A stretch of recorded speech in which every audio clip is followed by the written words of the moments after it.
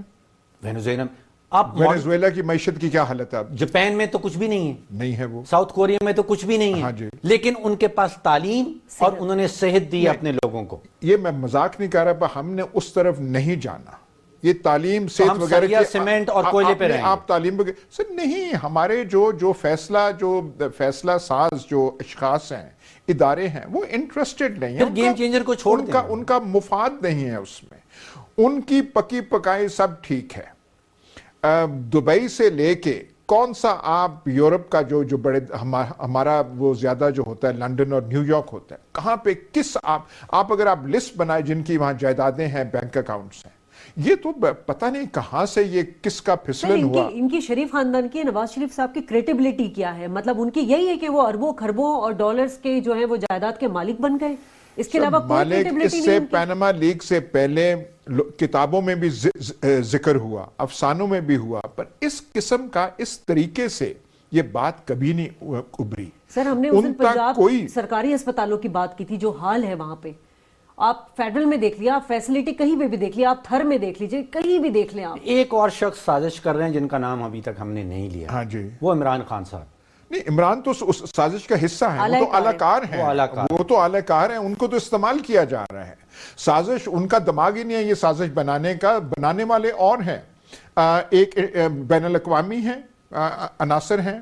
اس میں آئی سی آئی جے والے ہیں جنہوں نے پینما پیپرز نکالا, اب ورلڈ اکنامک فورم والے بھی یہی کام کر رہے ہیں. وہ بھی طاقتیں جو ہیں پاکستان کے خلاف ہیں, پتہ نہیں نواز شریف کے خلاف ہیں, نون لیگ کے خلاف ہیں, سی پیک کے بھی خلاف ہیں, سی پیک کے بھی خلاف ہیں, اور مقامی طور پہ اسٹیبلشمنٹ جو ہے, اور سپریم کورٹ, اور سپریم کورٹ کو بھی اعلی کار بنا دیا ہے کہ اس کا کندھا استعمال کیا جا رہا ہے یہ سازش کو کامیاب کرنے کے لیے. کل ہم نے پہلے بھی کہا اس پروگرام میں, کل آپ آرمی چیف اپوائنٹ کر رہے ہیں, کل آپ I S I chief appoint کر رہے ہیں, کل آپ مطمئن ہو گئے تھے کہ وہ جو سایہ تھا راحیل شریف کا اور وہ رضوان اختر کا وہ ہٹ گیا, ہم اب آزادی سے کریں گے. آج آپ کے جو ہیں جو وہ ماؤتھ پیسز ہیں وہ سازش وہ کر رہے ہیں. تو گیم چینجر واقعتاً جو ہوا ہے, اور ہمیں ابھی تک بھی پورا احساس نہیں ہو رہا, کیونکہ یہ کہانی ختم نہیں ہو رہی, سماعت جاری ہے. یہ تو ابھی صرف وزیر اعظم کے وکیل جو ہیں استثناء پہ 2 دن لے لیا ہے, باقی تحفوں پہ 1 دن لے لیا ہے, اور پتہ نہیں کتنا ٹائم لیں گے. ابھی تو بچوں کے وکلاء جو ہیں انہوں نے آنا ہے, اور جج صاحبان جو ہیں وہ پوچھے جا رہے ہیں سوالات, اور سخت سوالات. حکومتی مشینری صرف ایک بات کرتی ہے کہ ایٹ میں ملک بنا دیا نواز شریف صاحب نے, آپ نے موٹر ویز بنا دیے, اورنج لائن بنا دی, یہ اتنے سارے گیم چینجرز لائے ہیں. سر دیکھیے آپ خدا کا کرنا دیکھیں, میٹرو فلانا فلانا فلانا سارے کے سارا پینما میں غرق ہو گئے. وہ جو سارا انہوں نے کیا وہ بالکل غرق ہو گئے. سب 2 ہفتے اور چاہیے, اس کے بعد یہ پینما سب بھول جائیں گے لوگ. سر یہی کہتے تھے اپریل سے, یہی کہتے تھے کہ بس اتنی سی چیز ہے, اتنی سی چیز ہے. ان سے آپ پوچھیں جو وکلا نے اپنا کام چھوڑ دیا ہے, دفتروں میں جانا چھوڑ دیا, جو چند ہیں وہ سپریم کورٹ میں حاضری دیتے ہیں, اس کے بعد آ کے وزراء نے بھی اپنا کام چھوڑ دیا ہے. کس نے جی؟ ہمارے وزراء نے بھی اپنا کام چھوڑ دیا ہے, وہ تو ان کے دفاع میں لگے ہوئے ہیں. سب مجھے آپ یہ بتا دیں, ایسا کیس چل رہا ہو تو حکومت آپ نے خاک کرنی ہے. ہاں ایک چیز ہوئی ہے, پرائم منسٹر ہاؤس میں ایک کمیٹی بنا دی گئی ہے جو فیصلے کرے گی کہ کون سی انڈین پکچریں ریلیز ہوں گی, کون سی نہیں ریلیز ہوں گی. یہ P M office, P M دفتر سے نوٹیفیکیشن جاری ہوا ہے کہ پی ایم ہاؤس سے نیچے کوئی ادارہ, کوئی شخص فیصلہ نہیں کرے گا کہ ہندوستانی فلم کون سی پاکستان میں. صاحب ہم نے اپنے کلچر کو پروٹیکٹ کرنا ہے, کسی اپنی ثقافت کا تحفظ کرنا ہے. آپ دیکھ لیں کہ وزیر اعظم کا جو اس کے باوجود کہ پینما کیس چل رہا ہے, کام ہو رہا ہے وزیر اعظم. دیکھیں ایک طرف وہ کر رہے ہیں اور ایک طرف بھارتی فلمیں. پینما سے لے کے بھارتی فلموں کے درمیان جو ہے وہ خاک میں جائے, کسی کنویں میں جائے.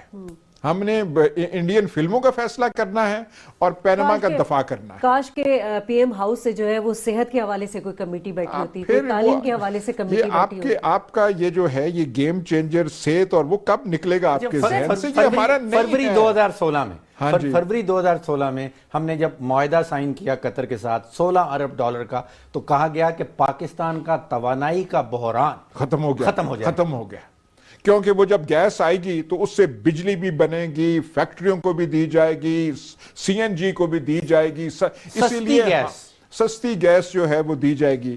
تو آپ دیکھ لیں اب ٹیکسٹائل مل والے, پنجاب میں رہنے والے ٹیکسٹائل مل اونرز کہہ رہے ہیں کہ ہمیں 1047 روپے کا ایک یونٹ مل رہا ہے جو ایل این جی کا آ رہا ہے, اور سندھ میں اس کی قیمت 600 روپے ہے. سب فی الحال تو حکومت کے سینگ جو ہیں اور سر جو ہے وہ پینما میں پھنس گیا ہے. یہاں سے کوئی نکلے گا, فیصلہ کیا ہوتا ہے اللہ کی ذات ہی جانتی ہے, علم غائب ہمارے پاس تو ہے نہیں, تو تب بھی کچھ وہ آگے کر سکیں گے. لیکن فی الحال تو ساری حکومت کی توانائیاں, چاہے وہ گیس وہ آپ نے منگائی ہو قطر سے یا آپ نے میٹرو بنائے ہو, وہ سارے کے سارے پینما میں پھنسے ہو. چلے بہرحال جمہور کو یہ تو ادراک ہو گیا ہے کہ حکومت کی ترجیحات میں تعلیم اور صحت نہیں ہے, اور یہ جو گیم چینجر کا ہے یہ ایک ہوائی قلعہ ہے. ڈاکٹر فاروق سلیم ایاز